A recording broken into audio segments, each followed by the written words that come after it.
ask that you stay tuned to 107.98 RHBC. Amen. As we continue to remember the blessings.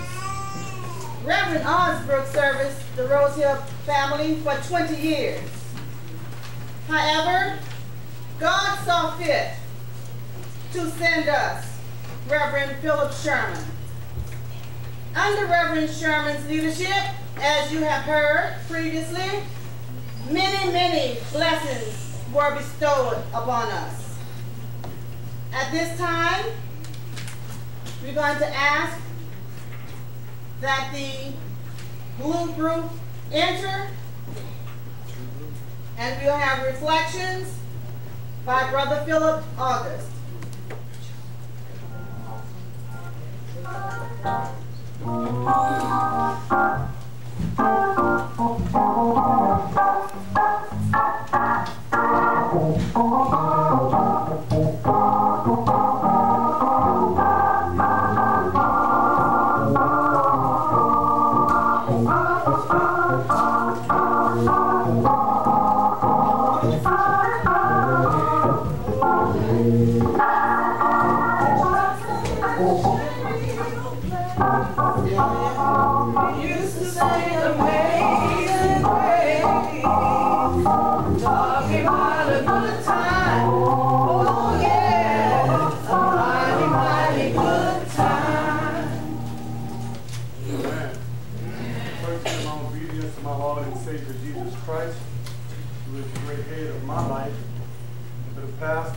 God bless you. God be the glory. Of this great church, to visitors and friends here assembled, it is indeed an honor and a privilege for me to have an opportunity standing among you to talk about my time in Rose Hill and talk about our time in Rose Hill. As you can see in Rose Hill, if you know anything about us, we have a lot of kids in Rose Hill, predominantly kids. Has always been that way. And what we see here before us now is a result of us being kids in Rose Hill. Us coming up under Reverend Osbrook, us coming up under Reverend Sherman. I came up under Reverend Sherman. I was baptized by Reverend Sherman. I was taught Sunday school by Reverend Sherman. My Lord. I was prayed for by Reverend Sherman. And I will actually say that as I looked at Brother Isaiah Bell, he's played a big role in my spiritual life. Amen. Thanks.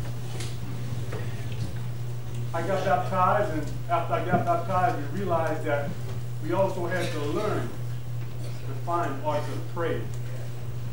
So it was Brother Isaiah that took me, Brother Parker, Brother Brooks, Brother Jarvis, Eric Sherman, and a few others. And what he did, he taught us how to pray. He taught us what praying was all about. My Lord. He taught us that we can pray for anything, no matter how big or how small. He also taught us that in everything that we do and say, we must first acknowledge the Lord. Amen. I was on the program as being the speaker, but I don't think it's right that I be the only one that speaks. So I'm going to get started short here. I'm going to call Brother Sterling Brooks to say a few words. Yes, as I can recall, when I was younger, very early age, Reverend Phillip Sherman baptized me also. There was a little pool just on the outside of it. And very early on Easter Sunday morning, they would start to draw the water. And before baptism, there would normally be a lot of coins, a lot of pennies and nickels and silver dimes thrown in the pool. So before I got to the point of accepting Christ, I always said to myself, and me and some of my other buddies, Phillip and a couple of the others, we would always want to be the first one to get there to get those coins out of that pool.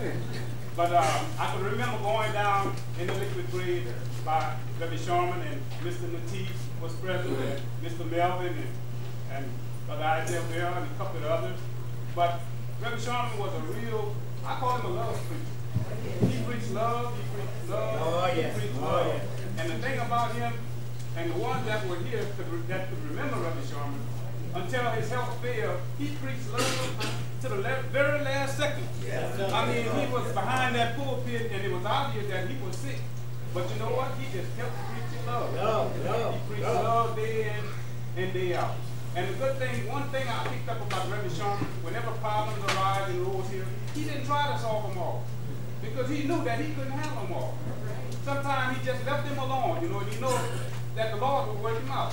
You know, Reverend Sherman was a real good and dutiful person.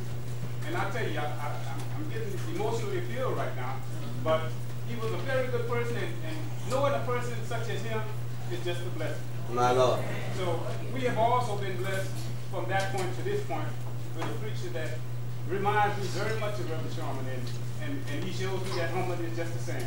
But that's just a few thoughts that I can recollect from the past experience I had with Reverend Sherman. He was a real good person, a real sweet person. Amen.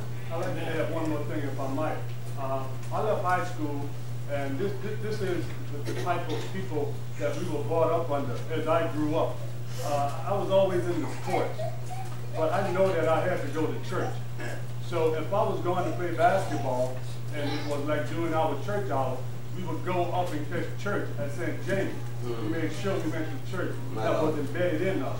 We also knew that if it was church time, and you were not in church, you better not pass by the church. And what we used to do was, we used to take the big road that everybody was talking about, come around the church and go to play basketball. Yes. And when church was over, we would come back. That is the respect that we had for the church and for the people. Amen. And the kind of values that they instilled in us. And we just hope and pray. Amen. We see what direction our world is headed and our kids are headed.